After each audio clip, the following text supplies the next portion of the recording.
सबने सोचा कि वह कमजोर और बेकार है, बिना किसी जादू के। एक दिन वह अपने अंदर एक छिपी हुई शक्ति खोजता है और अचानक उसे घातक पौराणिक राक्षस का सामना करना पड़ता है।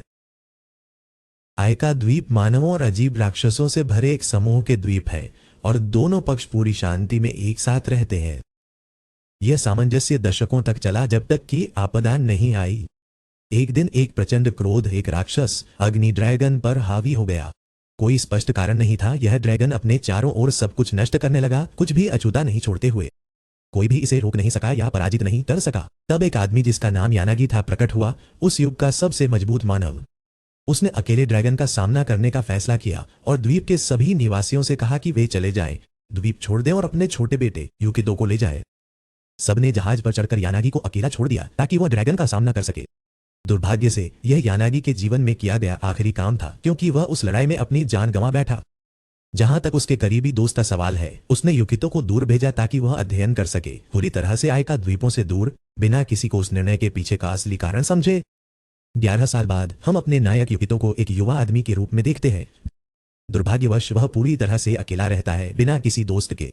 कोई भी उसे पसंद नहीं करता और इसका कारण यह है कि जब वह बच्चा था, जब भी उसे दूसरों द्वारा तंग दिया जाता था या नुकसान पहुंचाया जाता था, उसके चारों ओर एक विशाल शक्ति फट जाती थी और जो भी करीब आता था उसे घायल कर देती थी। यह एक से अधिक बार हुआ, इसलिए उसने किसी से दोस्ती न करने और अलग थलग रहने का फैसला किया। यही कारण है कि युकितो पूरी तरह से अकेला बड़ा हुआ। तो आप क्या सोचते हैं मेरे दोस्त, क्या घटनाएं सामान्य रूप से गुजरेंगी या एक बड़ी आपदा कहानी को उलट देगी? तो एक दिन युकितो को किसी नाम के व्यक्ति से एक पत्र मिलता है जो उसे बताता है, मैं तुम्हारे पिता का दोस्त हूं।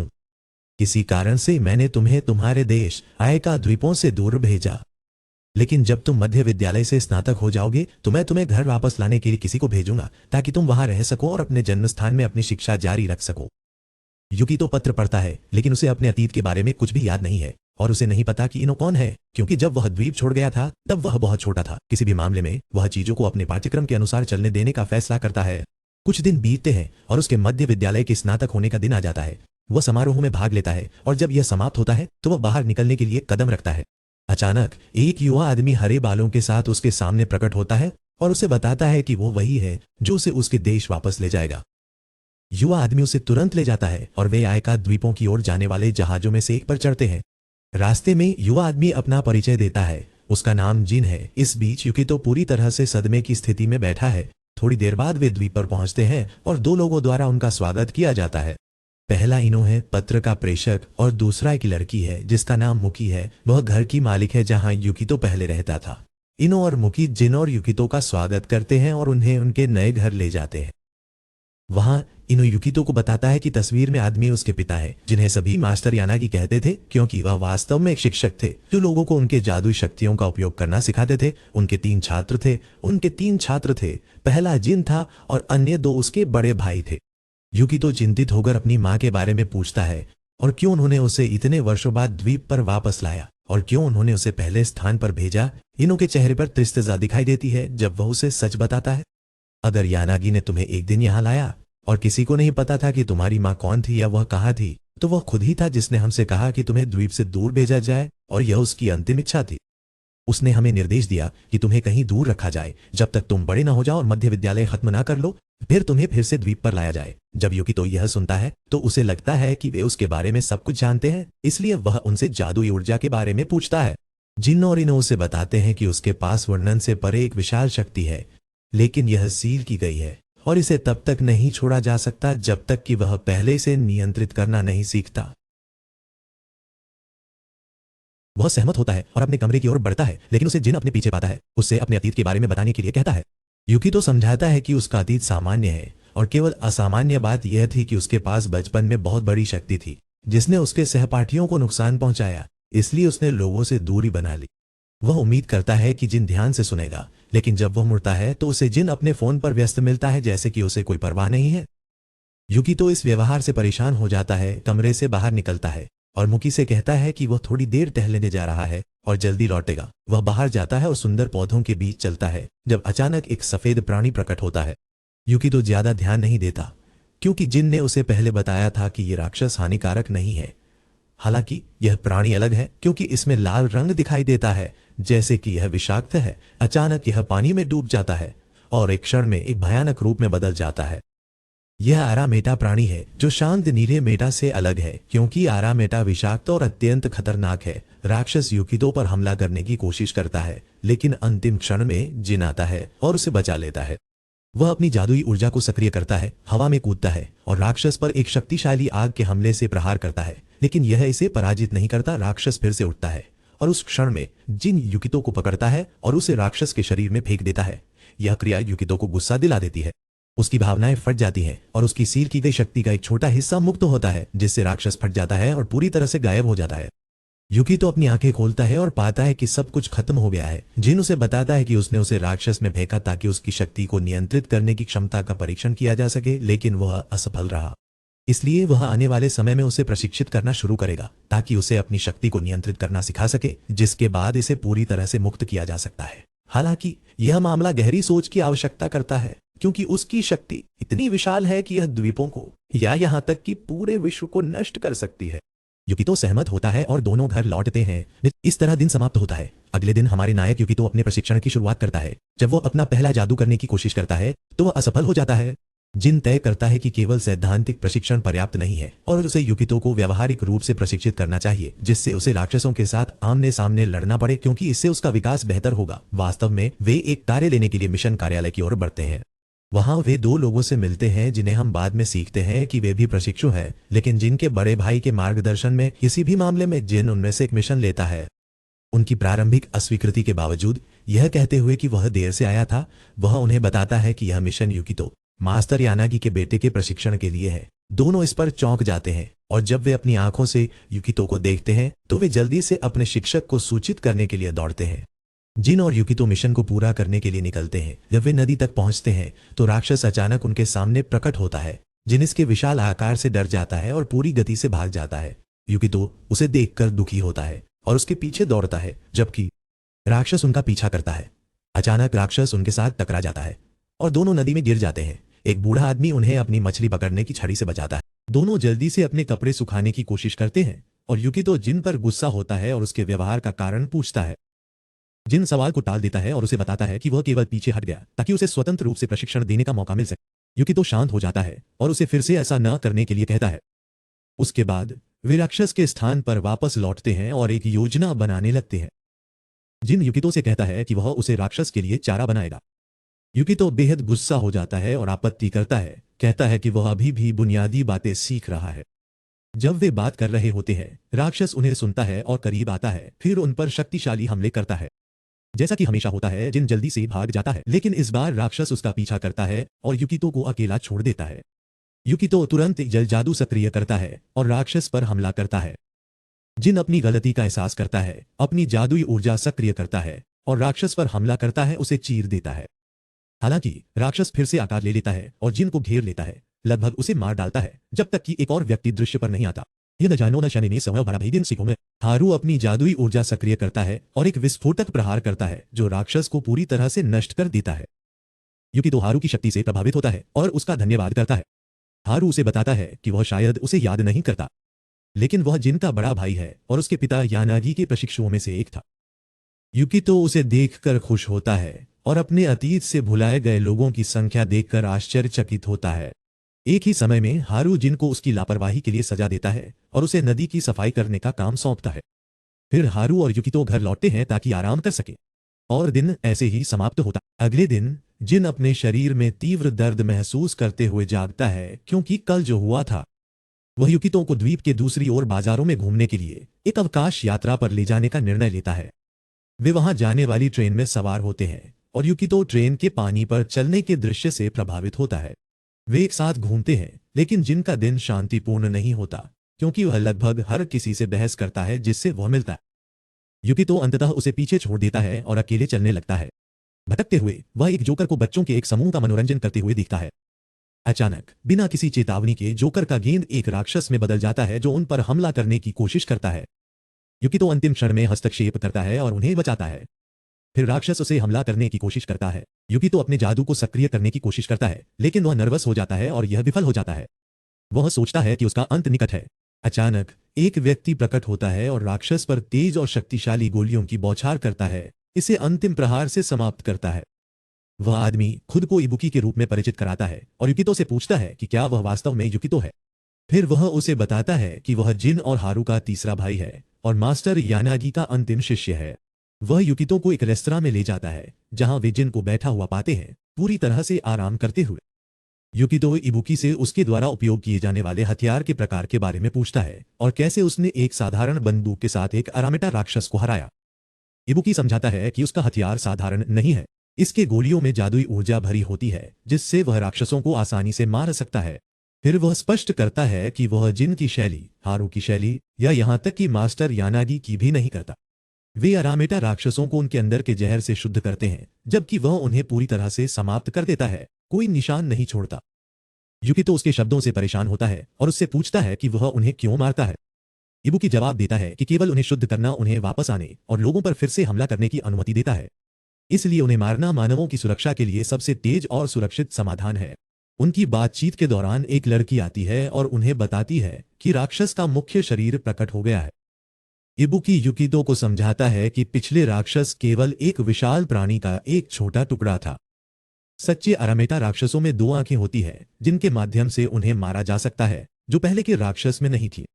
अब असली राक्षस अंततः प्रकट हो गया है। इबुकी तुरंत राक्षस के स्थान की ओर बढ़ता है ताकि उसे समाप्त कर सके, जबकि जिन और युकितो घर की ओर लौटते हैं। युकितो जिन से इबुकी की विधि पर उसकी राय पूछता है। जिन जवाब देता है कि हर किसी की अपनी विधि होती है और इबुकी की विधि लोगों को बचाने का सबसे तेज तरीका है, खासकर हाल के पर्यटकों की बढ़ती संख्या के साथ। वह यह भी समझाता है कि इस मुद्दे के कारण इबुकी और हारू के बीच बड़े संघर्ष हैं और उनके बीच में शामिल होना बेहतर नहीं है। अचानक जमीन जोर से हिलने लगती है और वे महसूस करते हैं कि इसका कारण राक्षस है। वे तेजी से उसकी जगह की ओर दौड़ते हैं। चिनो बिना किसी हिचकिचाहट के युकितो राक्षस के क्षेत्र में प्रवेश करता है और उस पर हमला करता है, लेकिन उसका हमला बहुत कम प्रभाव डालता है। जिन और से उस क्षण सैनिकों ने राक्षस को विचलित करने के लिए भारी गोलियों की बौछार करना शुरू कर दिया और यह स्पष्ट हो जाता है कि वे इबुकी के अधीनस्थ हैं। इबुकी अंततः आता है और एक अजीब शक्ति सक्रिय करना शुरू करता है। जिन समझता है कि क्या हो रहा है और उसे रुकने के लिए चिल्लाता है, लेकिन इबुकी जवाब नहीं देता। एक काली रोशनी क्षेत्र को घेर लेती है, इबुकी का रूप बदलता है और एक दैत्यात्मक हाथ प्रकट होता है। राक्षस उसे हमला करने की कोशिश करता है लेकिन उसे छू भी नहीं सकता। इबुकी उसके सिर को पकड़ता है और एक ही क्षण में उसे फाड़ देता है। युकितो उस दृश्य को देखता है और उसके भीतर डर, चिंता और सदमा के भाव मिल जाते हैं। जिन उसे बताता है कि इबुकी ने मनुष्यों के लिए निषिद्ध जादू का उपयोग किया, जो अरामेटा राक्षसों की शक्ति को अवशोषित करने और इसका उपयोग उनके खिलाफ करने पर आधारित है। वह जोड़ता है कि इस प्रकार का जादू अत्यंत क्रूर है और ऊर्जा के संतुलन को बाधित करता है। जो कुछ हुआ उसे देखने के बाद युकितो और जिन निर्णय लेते हैं कि फिलहाल वे द्वीप पर लौटेंगे ताकि हारू को सब कुछ सूचित कर सके। वे क्षेत्र छोड़ देते हैं और हारू के घर की ओर बढ़ते हैं। उसके दो छात्र उनका गर्मजोशी से स्वागत करते हैं और उन्हें जगह दिखाना शुरू करते हैं। चलते चलते वे अचानक जमीन पर फिसल जाते हैं और जिन भी उनके साथ फिसल जाता है, जिससे उनके कपड़े कीचड़ से भर जाते हैं। तीनों गर्म पानी के झरनों में स्नान करने का निर्णय लेते हैं। इसके बाद युकितो हारू के पास जाता है, उसके साथ बैठता है और उसे इबुकी के साथ हुई सभी घटनाओं के बारे में बताना शुरू करता है। हारू जवाब देता है, कहता है कि उसके चारों ओर क्या हो रहा है, इसे समझने के लिए उन्हें जादुई ऊर्जा के बारे में बात करनी चाहिए।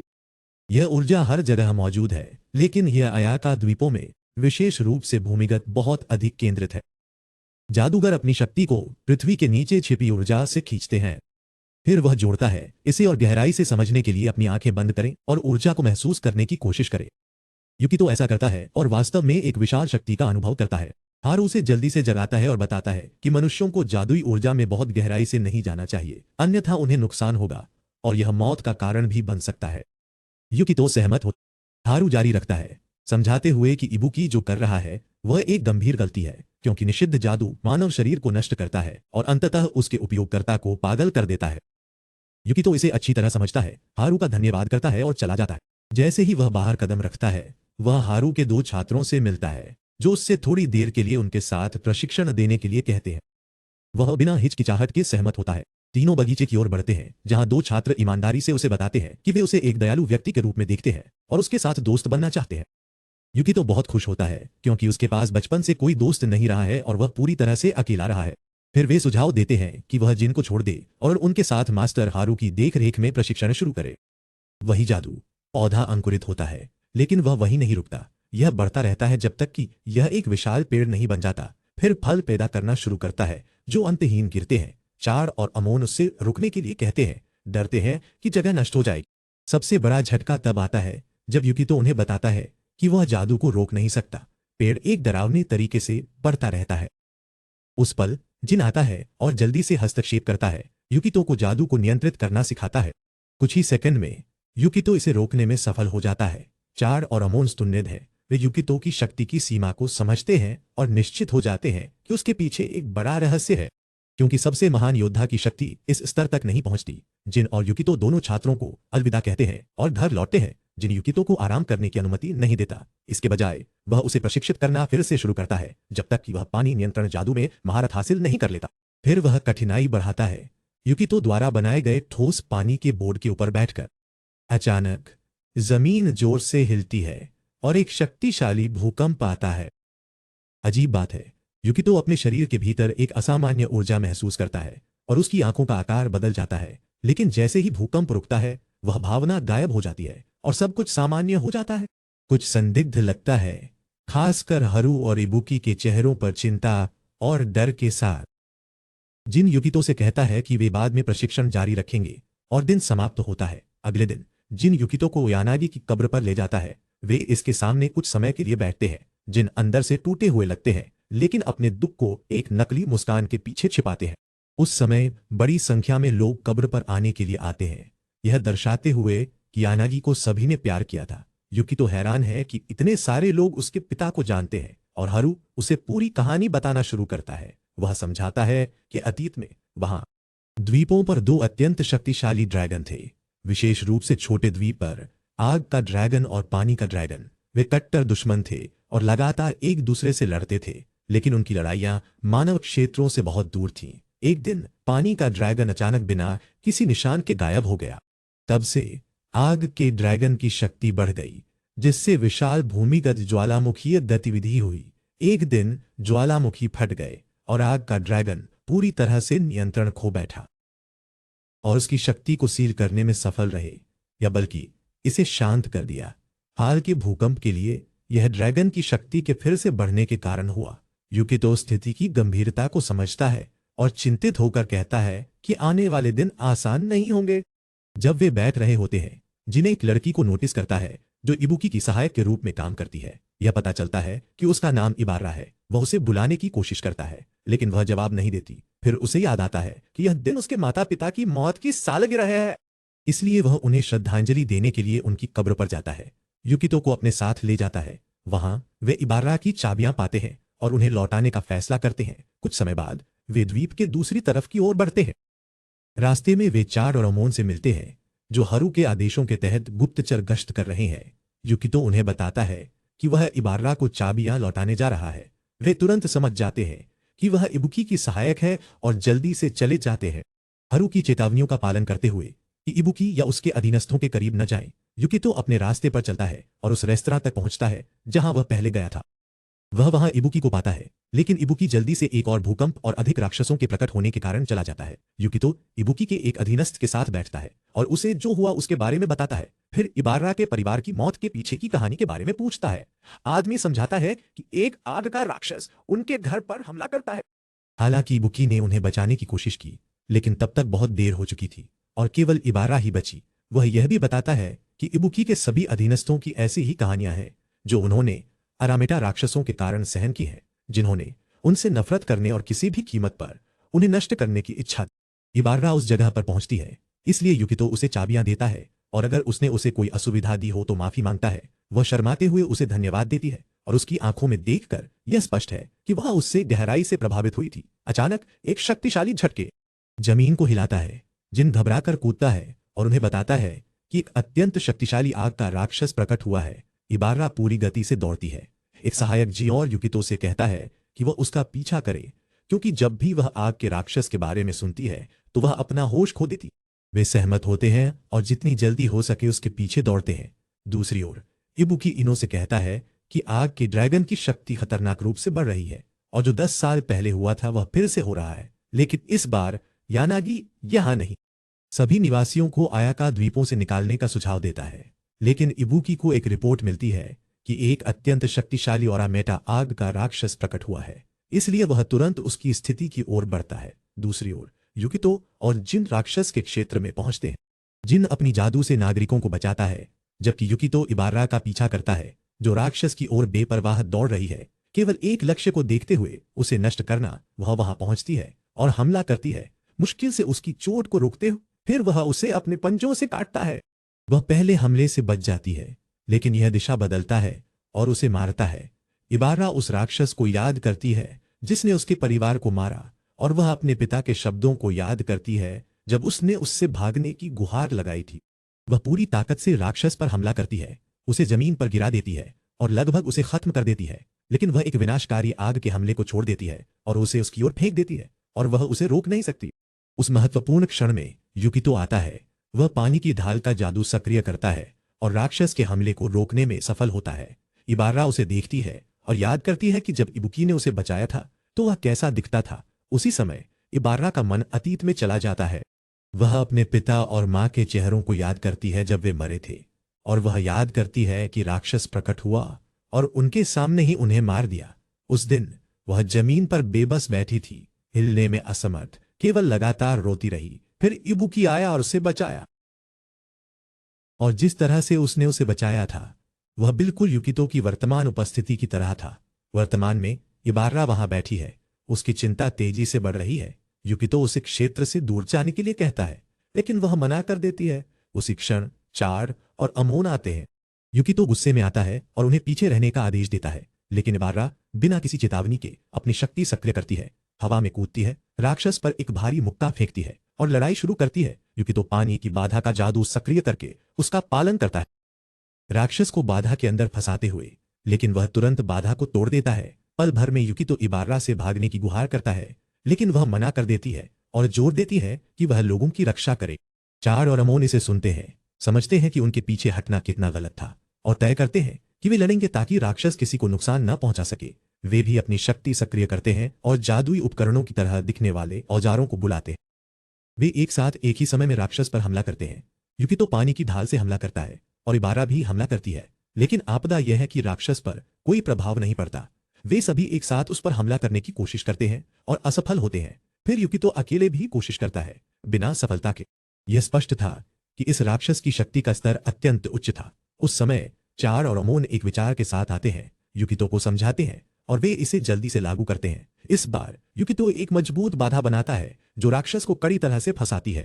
चार और अमोन अपनी जादू से हमला करते हैं। फिर इबार्रा जादुई ऊर्जा से भरे मुक्के के साथ आगे बढ़ती है। एक ही पल में वह राक्षस को पूरी तरह से चीर देती है और उसे नष्ट कर देती है। अंत में वे सोचते हैं कि ये खत्म हुआ है। युकितो इबार्रा की जांच करता है और उसकी प्रशंसा करता है, कहता है कि वह अद्भुत थी और उसने राक्षस को एक तेज मुक्के से हराया। इबार्रा बेहद शर्मिंदा हो जाती है, लेकिन उसी क्षण झटका उन्हें सभी को ठंडा कर देता है।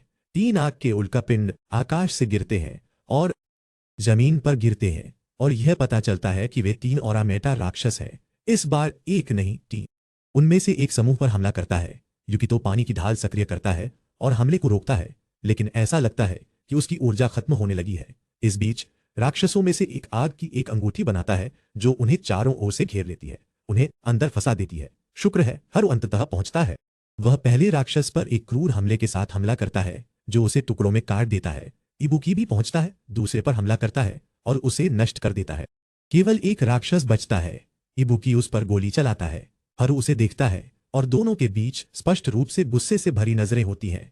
उनके बीच एक बड़ा संघर्ष है।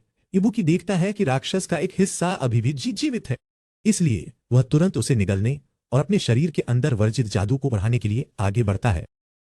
लेकिन हारू उसे अपनी शक्ति से रोकता है और उसे डांटता है, कहता है क्या तुम बेवकूफ हो? ऐसा कैसे कर सकते हो? अगर मास्टर यानागी ने तुम्हें निषिद्ध जादू का उपयोग करते देखा तो तुम क्या कहोगे? इबुकी क्रोध में फट पड़ता है और हारू पर, हमारे मास्टर की मृत्यु इसलिए हुई क्योंकि हम कमजोर थे और कुछ नहीं कर सके। उसके शब्दों से सभी चकित हैं। युकितो भी हैरान है। अचानक राक्षस फिर से उठता है और बड़ा हो जाता है। हारू उस पर हमला करता है और उसके हाथ काट देता है। फिर इबुकी उसे खत्म कर देता है। जैसे ही इबुकी एक शेष टुकड़ा देखता है, वह उसे खाने और अपने शरीर में निषिद्ध जादू बढ़ाने के लिए दौड़ता है, लेकिन हारू उसे रोकता है और उस पर हमला करता है। इबुकी फिर निषिद्ध जादू की शक्ति को सक्रिय करता है और उसकी उपस्थिति पूरी तरह से बदल जाती है। हारू उसे मारने की कोशिश करता है, लेकिन हमला बेअसर होता है। इबुकी इसे आसानी से रोकता है और फिर से शेष टुकड़े की ओर बढ़ता है। हारू उसे रोकने से इनकार करता है।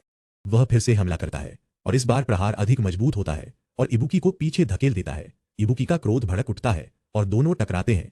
उसी क्षण जिनारिव्स वह पानी की शक्ति का उपयोग करके शेष टुकड़े को पूरी तरह से नष्ट कर देता है। फिर उन्हें बताता है, दोनों को रुकने के लिए कहते हुए कहते हैं कि अगर उनका मास्टर जीवित होता और उन्हें इस तरह देखता तो वह गहरे दुखी होते। उसके शब्दों का उन दोनों पर प्रभाव पड़ता है। वे दोनों पीछे हटते हैं और एक दूसरे से दूर हो जाते हैं। फिर हारू और इबुकी उस स्थान को छोड़ देते हैं। आयबारा युकितो को अलविदा कहती है। वह उसे धन्यवाद देता है कि उसने जो कुछ भी किया और बताता है कि उसने आज शानदार प्रदर्शन किया। उसका चेहरा शर्म से तीव्र लाल हो जाता है और वह बेहद प्यारी लगती है। फिर वह सुझाव देती है कि वे संपर्क जानकारी का आदान प्रदान करें। युकितो जम जाता है। यह नहीं जानता कि क्या कहना है। वह अजीब तरीके से समझाती है कि वह केवल इसका मतलब है ताकि भविष्य में एक साथ काम करना आसान हो। यदि वे भविष्य में एक साथ काम करते हैं या यदि उनमें से किसी को दूसरे की आवश्यकता होती है। युकितो सहमत होता है और उसे अपना नंबर देता है। खुद भी शर्मिंदा महसूस करता है। फिर वह तीनों की ओर मुड़ता है और कहता है कि आज से वह सभी के साथ दोस्त बनना चाहता है। उसे डर था कि वे मना कर देंगे, लेकिन निश्चित रूप से वे सहमत होते हैं। वे जल्द ही फिर से मिलने का निर्णय लेते हैं। फिर उस स्थान को छोड़ देते हैं और प्रत्येक अपने घर लौटता है। दिन समाप्त होता है। अगले दिन हमारा नायक युकितो जागता है और वह जो पहला काम करता है वह मुकी के साथ बैठना और उससे अपने पिता के बारे में सब कुछ विस्तार से बताने के लिए कहना है। मुकी सहमत होती है और कहानी सुनाना शुरू करती है। वह उसे बताती है कि मास्टर यानागी हारू और इबुकी को प्रशिक्षित करने के लिए जिम्मेदार थे, जबकि उसने उनकी और जिनकी देखभाल की, क्योंकि उस समय वे अभी भी बहुत छोटे थे। और वास्तव में यही उनकी स्थिति थी। हालांकि हारू और इबुकी के दृष्टिकोण में हमेशा भिन्नताएं थीं, फिर भी उनके बीच सब कुछ ठीक चल रहा था और वे दिन ब दिन प्रशिक्षण जारी रखते थे। एक दिन हारू और इबुकी ने मास्टर यानागी से निवेदन किया कि उन्हें आग के ड्रैगन को शांत करने के अनुष्ठान में भाग लेने की अनुमति दी जाए। स्पष्ट करने के लिए, चूंकि पानी का ड्रैगन गायब हो गया था, आग का ड्रैगन कोई नियंत्रण नहीं रखता था और उसकी शक्ति दिन ब दिन बढ़ने लगी। इसलिए मास्टर यानागी ने विशेष अनुष्ठान करने का निर्णय लिया, जिसे ड्रैगन शांत करने का अनुष्ठान कहा जाता है, जो ड्रैगन की शक्ति को सील करने और उसे नियंत्रण में रखने के लिए था। लेकिन हारू और इबुकी चाहते थे कि वे स्वयं ये अनुष्ठान करें। मास्टर ने उनकी मांग को ठुकरा दिया, यह बताते हुए कि वे अभी तैयार नहीं थे, कि अनुष्ठान अत्यंत खतरनाक था और उस समय इसे जोखिम में नहीं डाला जा सकता था। पहले दोनों ने इसे स्वीकार किया और इसे ज्यादा ध्यान नहीं दिया। दिन बीत गए बिना किसी बड़े बदलाव के। यानागी, हारू और इबुकी ने एक साथ अच्छे समय बिताए, जीवन का आनंद लिया और सब कुछ बिल्कुल सही लग रहा था, जब तक कि उस भाग्यशाली दिन आपदा नहीं आई। यानागी हमेशा की तरह बैठा था जब अचानक भूमि तेजी से हिलने लगी। वह बाहर दौड़ा और सभी को बताया कि वह देखेगा कि क्या हो रहा है, और उसने हारू और इबुकी से कहा कि वे उस स्थान की रक्षा करें। उन्होंने सहमति दी और वह तुरंत निकल गया। लेकिन कंपन तेज हो गए और भी अधिक हिंसक हो गए। इसलिए हारू और इबुकी ने मास्टर का पीछा करने का निर्णय लिया। मुकी ने उन्हें रोकने की कोशिश की, लेकिन वह नहीं रोक सके। निकलने से पहले उन्होंने सुनिश्चित किया कि मुकी, जिन और युकितो सुरक्षित हैं। उन्हें एक निकासी वाहन में रखा जो बंदरगाह की ओर जा रहा था, और फिर ज्वालामुखी की ओर पूरी गति से दौड़ पड़े। जब वे पहुंचे तो उन्हें यह जानकर आश्चर्य हुआ कि मास्टर अभी तक वहां नहीं थे। इसलिए उन्होंने अपने तरीके से कार्य करने का निर्णय लिया। उन्होंने तुरंत ड्रैगन सीलिंग जादू सक्रिय किया और पहले तो जादू वास्तव में सफल होने लगा, लेकिन अचानक ड्रैगन क्रोध में फट पड़ा और सील को तोड़ दिया, जिससे ज्वालामुखी के अंदर एक विशाल विस्फोट हुआ। फिर सबसे बड़ा झटका आया। आग का ड्रैगन पहली बार अपनी पूरी शारीरिक रूप में प्रकट हुआ। अत्यधिक क्रोध में हारू और इबुकी ने इसे भागने से रोकने के लिए एक जादुई बाधा बनाने की कोशिश की। पहले वे सफल रहे, लेकिन इबुकी की ऊर्जा समाप्त हो गई और वह और अधिक सहन नहीं कर सका। बाधा टूट गई। ड्रैगन बाहर निकला और उन पर हमला किया, लेकिन आखिरी क्षण में हारू ने अपने भाई इबुकी को बचा लिया। इबुकी क्रोध में उबल पड़ा और हारू पर चिल्लाया, पूछते हुए कि उसने उसे क्यों बचाया, इंसिस्टिंग कि उसे तुरंत ड्रैगन को सील कर देना चाहिए था। उसी क्षण ड्रैगन ने अंतिम प्रहार देने की तैयारी की। अचानक मास्टर यानागी पहुंचे और स्थिति को पलट। उन्होंने ड्रैगन पर एक शक्तिशाली प्रहार किया, फिर एक झटके में चेन जादू सक्रिय किया और उसे रोक दिया। इबुकी चकित रह गया और मास्टर से पूछा कि क्या वह ड्रैगन को अकेले सील करने का इरादा रखते हैं। यानागी ने हाँ कहा। फिर इबुकी ने लड़ाई में शामिल होने का अनुरोध किया, लेकिन यानागी ने हारू को आदेश दिया कि वह अपने भाई को तुरंत उस क्षेत्र से ले जाए। हारू ने मास्टर की आंखों में देखा और समझ गया कि स्थिति कितनी खतरनाक थी।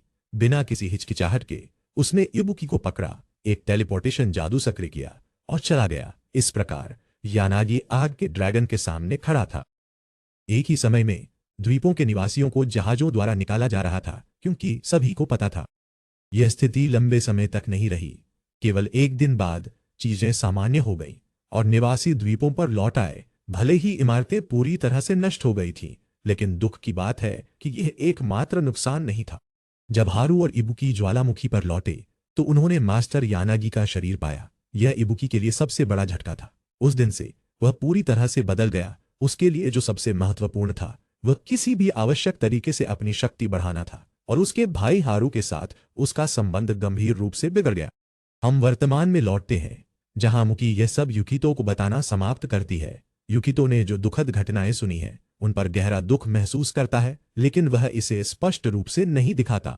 वह चुपचाप पीछे हटता है और अकेले सोने चला जाता है, ताकि वह आगे की चुनौतियों के लिए अपनी ताकत इकट्ठा कर सके। हम अपने नायक युकितो पर लौटते हैं, जो सोते समय एक बहुत अजीब सपना देखता है। वह खुद को एक झील में डूबा हुआ पाता है। जैसे ही वह जागता है, जिन उसके पास आता है और चिंतित होकर पूछता है कि वह अपने सपने में ऐसे आवाजें क्यों कर रहा था। लेकिन अचानक अनपेक्षित रूप से जिन युकितो की आंखों में देखता है और नोट करता है कि उनकी उपस्थिति बदल गई है, वह सदमे में जम जाता है।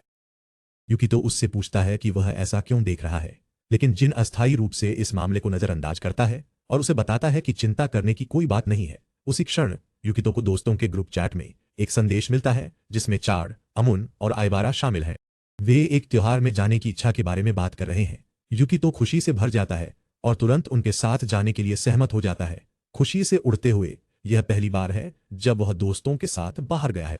उसकी खुशी और भी बढ़ जाती है जब जिन उसे एक मास्क देता है और बताता है कि द्वीप पर हर कोई त्योहारों के दौरान समान मास्क पहनता है, और यह मास्क कभी मास्टर यानागी का था। युकितो को अत्यधिक खुशी महसूस होती है और वह जिन का धन्यवाद करता है। फिर दोनों त्योहार की ओर एक साथ निकल पड़ते हैं। कुछ ही समय बाद पहुंचने पर युकितो खूबसूरत वातावरण और दृश्य देखकर हैरान रह जाता है। वे अपने बाकी दोस्तों का इंतजार करते हैं और 5 मिनट बाद आइबारा आती है। वह बहुत सुंदर कपड़े पहन रखी है और बेहद प्यारी लगती है। युकितो उसकी तारीफ करता है और वह शर्माती है और अपना मास्क पहन लेती है। तीनों एक साथ घूमते हैं जब तक वे चाड, अमुन और हारू को नहीं देखते, जो त्योहार में बेचने के लिए कुछ सामान तैयार कर रहे हैं। दोस्त उनकी मदद करते हैं और जब वे खत्म हो जाते हैं, हारू अपने छात्रों को आनंद लेने की अनुमति देता है, जबकि जिन को मजबूर करता है कि वह रुककर उसकी मदद करे। जिन के विरोध और चिल्लाने के बावजूद कि उसके पास कोई विकल्प नहीं है, बाकी समूह त्योहार में घूमता है, चीजें खरीदता है और मजे करता है, और उनका बंधन बहुत मजबूत हो जाता है। उनकी सैर के दौरान आइबारा का पैर उसके जूतों के कारण दर्द करने लगता है, इसलिए वह मुकी के पास जाती है, जो त्योहार में भी है, और मुकी उसके पैर का इलाज करती है। समूह आगे बढ़ता है, लेकिन अचानक युकितो एक बहुत अजीब भावना महसूस करता है, वही भावना जो उसे अपने सपनों में परेशान करती है, बिना किसी चेतावनी के। एक बहुत अजीब सपना। वह एक झील में डूबा हुआ पाता है। जैसे ही वह जागता है, जिन उसके पास आता है और चिंतित होकर पूछता है कि वह नींद में ऐसे आवाजें क्यों कर रहा था। लेकिन अचानक, अप्रत्याशित रूप से, जिन युकितो की आंखों में देख वह सदमे में जम जाता। युकितो उससे पूछता है कि वह ऐसा क्यों देख रहा है, लेकिन जिन अस्थायी रूप से इस मामले को नजरअंदाज करता है और उसे बताता है कि चिंता की कोई बात नहीं है। उसी समय युकितो को दोस्तों के ग्रुप चैट में एक संदेश मिलता। वे एक त्योहार में जाने की इच्छा के बारे में बात। युकितो बहुत खुश है और तुरंत उनके साथ जाने के लिए सहमत हो जाता है।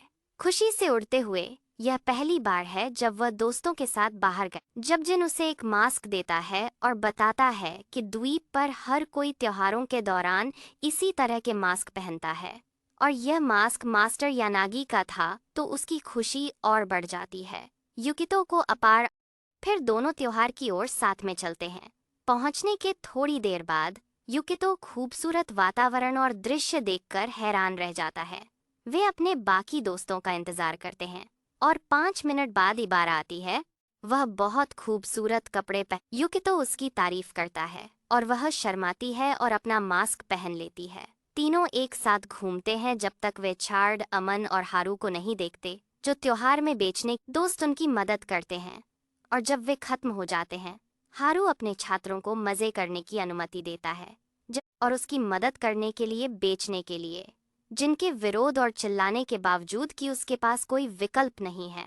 बाकी समूह त्योहार में घूमता है, चीजें खरीदता है और मजे कर। चलते समय इबारा का पैर उसके जूतों के कारण दुखने लगता है, इसलिए वह मुकी के पास जाती है, जो भी त्योहार में है, और मुकी उसके पैर का इलाज करता है।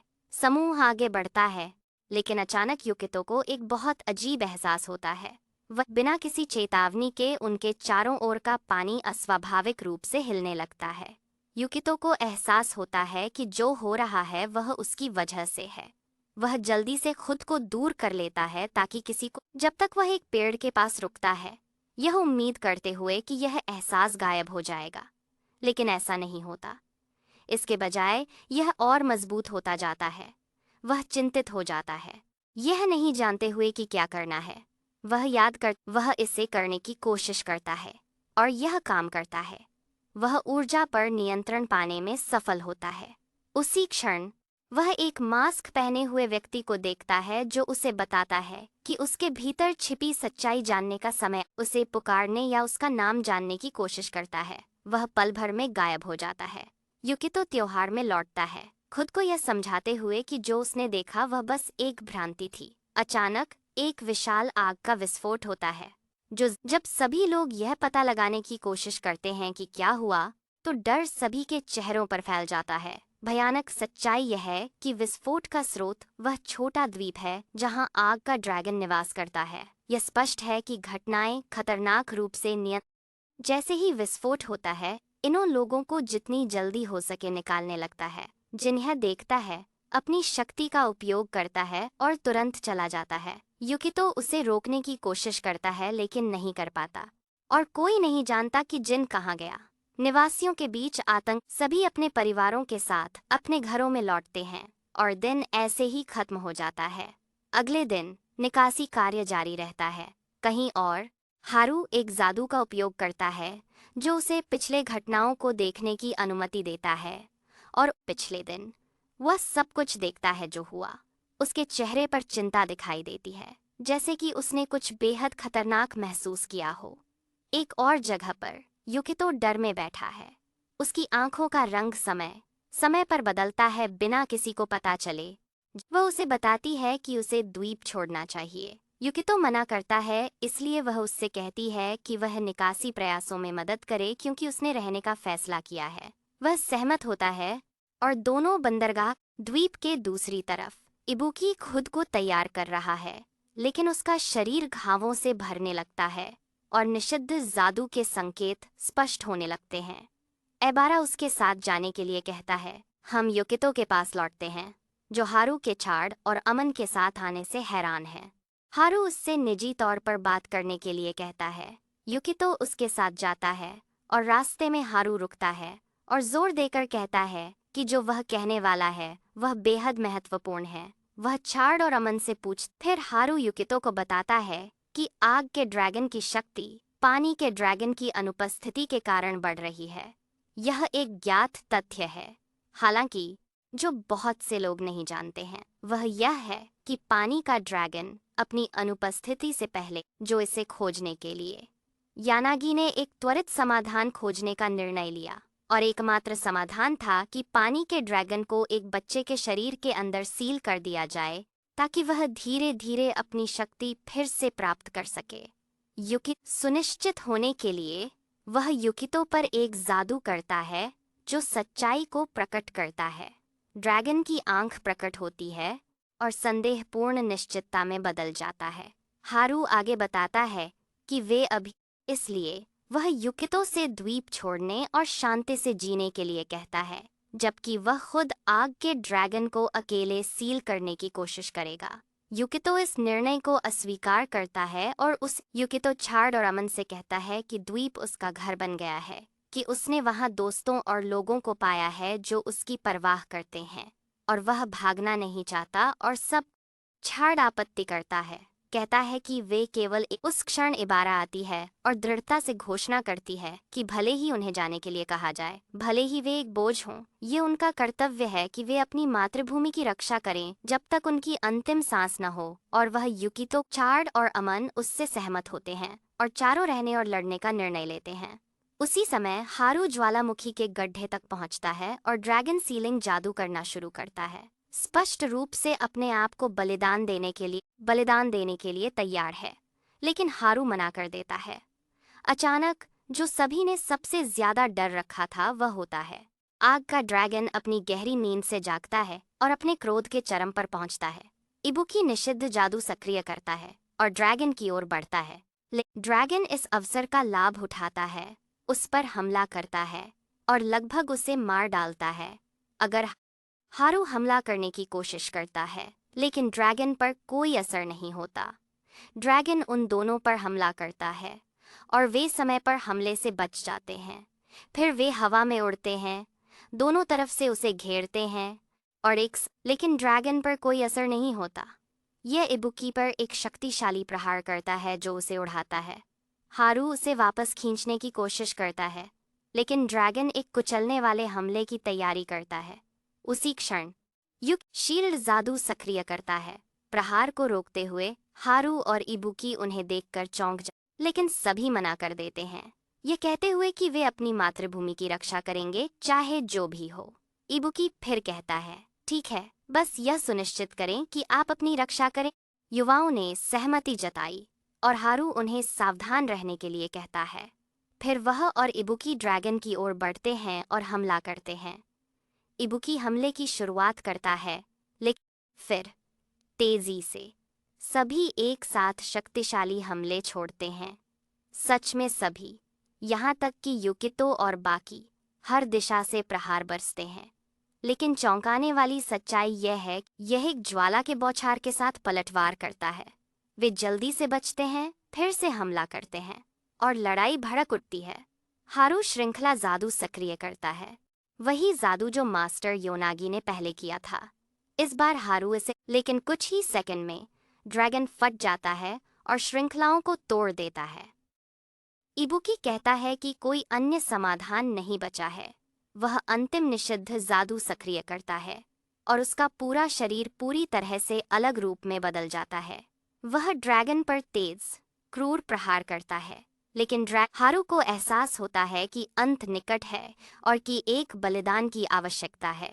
वह एक टेलीपोर्टेशन जादू सक्रिय करता है, छात्रों को दूर प्रभावित हारू को एहसास होता है कि अंत निकट है और एक बलिदान की आवश्यकता है। वह एक टेलीपोर्टेशन जादू सक्रिय करता है, छात्रों को दूर भेजने की तैयारी करता है। युकितो वहां बेबस खड़ा है, अपने आप से बात करते हुए, अगर मेरे पास इतनी बड़ी शक्ति है तो मैं अपने दोस्तों को क्यों नहीं बचा सकता? मैं अपने परिवार और अपने नए मातृभूमि को क्यों नहीं बचा सकता? काश मैं जानता कि इसका उपयोग कैसे करना है इससे पहले कि वह खत्म कर सके। जिन आता है। फिर हम एक फ्लैशबैक देखते हैं जो यह प्रकट करता है कि जिन ने शुरुआत से ही उस पानी के ड्रैगन के बारे में जाना था जो अंदर सील किया गया था। युकितो, क्योंकि मास्टर यानागी ने उसे बताया था और इसे एक रहस्य के रूप में माना था जिसे किसी को नहीं जानना चाहिए। एक दिन जब जिन मास्टर के साथ चल रहा था, उसने पूछा, जब युकितो बड़ा होगा तो वह अपनी सील की गई शक्ति को कैसे मुक्त करेगा या इसका उपयोग कैसे करेगा?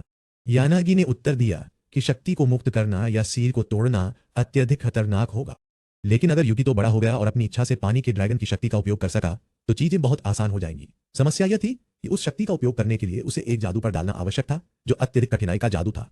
यानागी ने जिन से कहा, चिंता मत करो, मैं वहां रहूंगा और मैं जादू करूंगा और सब कुछ ठीक होगा।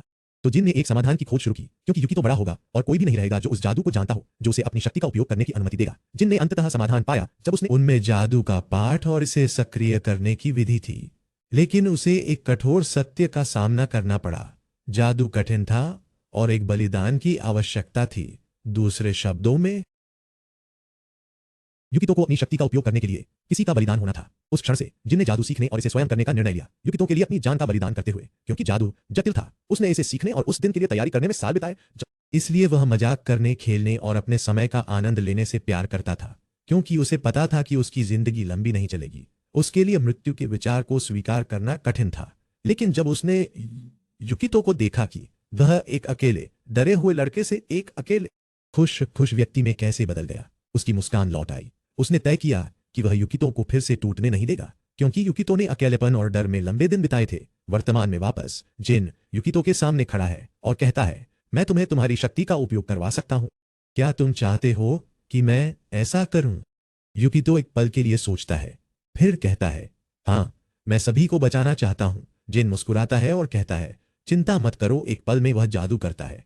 हारू तुरंत समझ जाता है कि यह एक बलिदान का जादू है और उसे रोकने की कोशिश करता है, लेकिन यह बहुत देर हो चुकी है।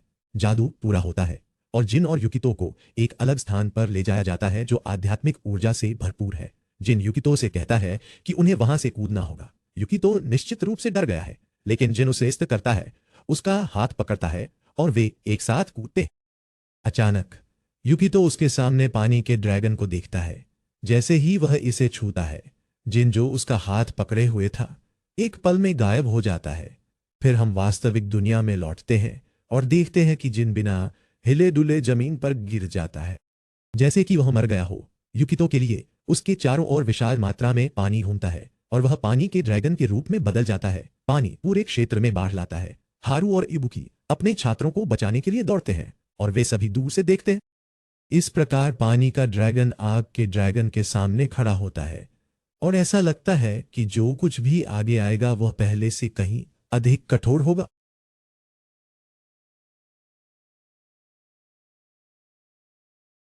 पानी के ड्रैगन और आग के ड्रैगन के बीच महाकाव्य युद्ध शुरू होता है। पानी का ड्रैगन पहले हमला करता है, आग का ड्रैगन जवाब देता है और हर दिशा से प्रहारों का आदान प्रदान होता है। फिर दोनों ड्रैगन एक साथ अपने हमले छोड़। दूसरी ओर युवा तीव्र डर में देखते हैं। यह सुनिश्चित नहीं करते कि युकितो अपने पानी के ड्रैगन रूप में जीतेगा या नहीं, और अगर वह जीतता है तो क्या वह सामान्य रूप में लौटेगा या इस तरह ही रहेगा। उनके मन में प्रश्न और डर जमा होते हैं, लेकिन वे दूर से देखने के अलावा कुछ नहीं करता। डरा है, फिर वह सत्य को समझता है, जो कि वास्तव में यह पानी के ड्रैगन का एक दोस्त था और जो कुछ भी उसने किया वह केवल दुख और तनाव से प्रेरित था।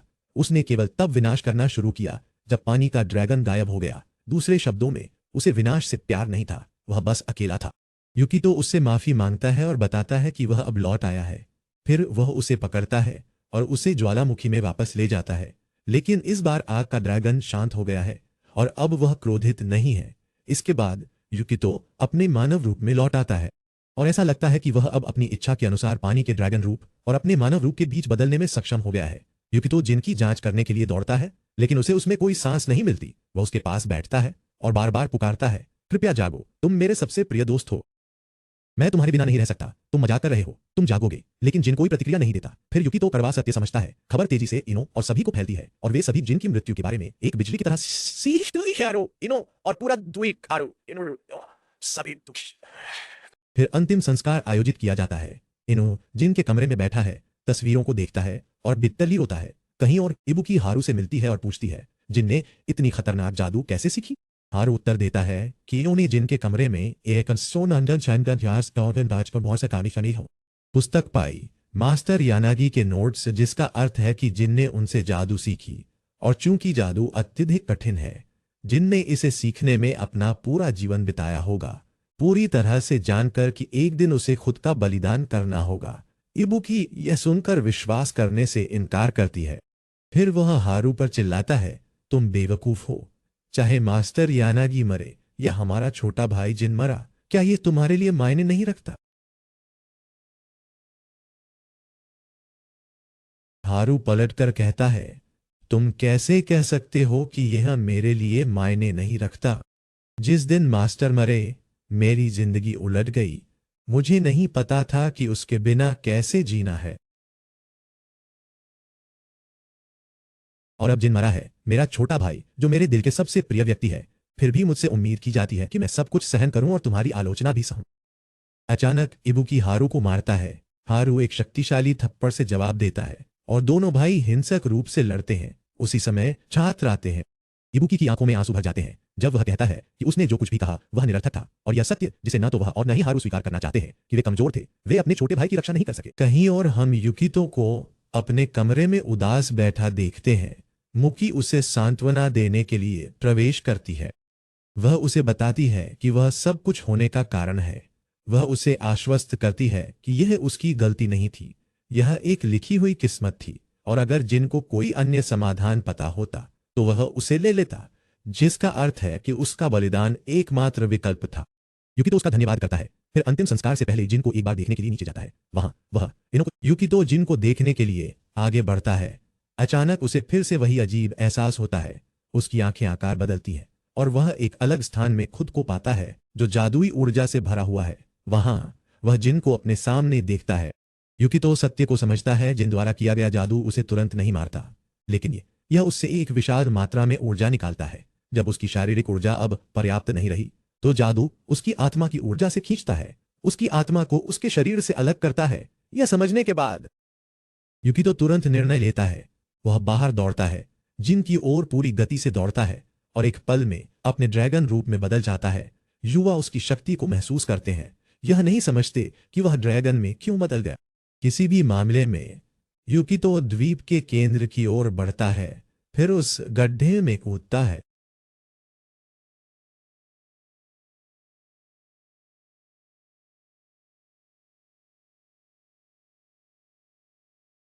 अचानक वह जादू से भरी भूमि में खुद को पाता है। उसकी अब की मिशन जिनकी आत्मा को खोजना और उसे वास्तविक दुनिया में वापस लाना है।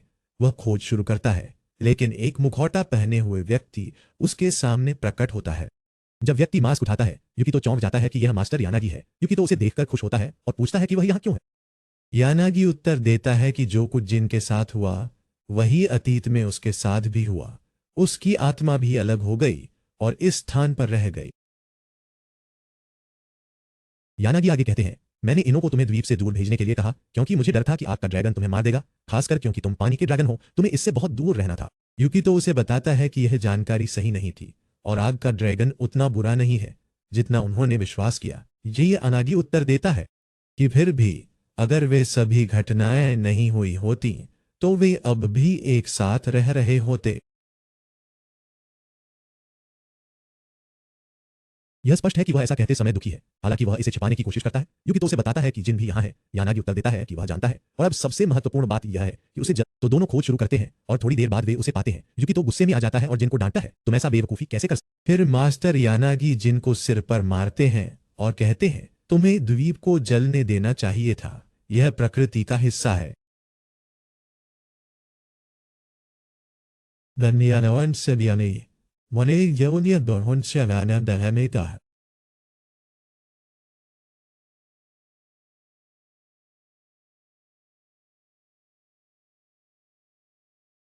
कारखाना निस्पाय शेदिगा है।